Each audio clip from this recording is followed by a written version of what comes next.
Aparatur Sipil Negara atau ASN dan tenaga kontrak di lingkungan pemerintah Kota Banda Aceh dilarang bermain game online berdasarkan surat edaran Pemko Banda Aceh.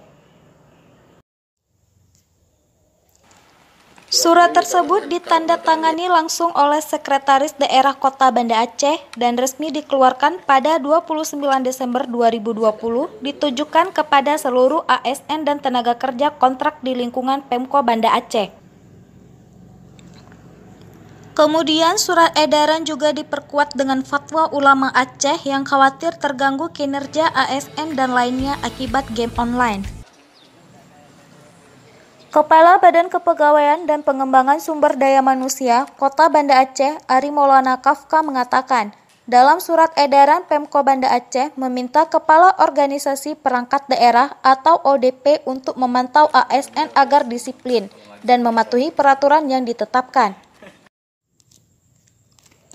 Para ASN dan tenaga kontrak juga diminta untuk menghapus game online sebelum dilakukan penindakan oleh Satpol PP.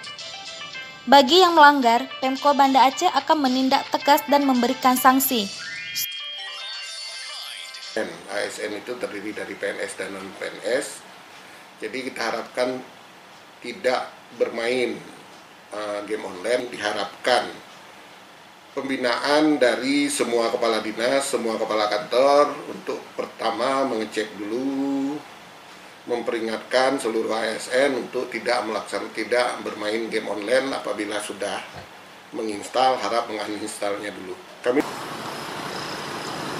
Permainan game online kini marak di Kota Banda Aceh, bahkan hampir semua kalangan memainkan permainan game online tersebut.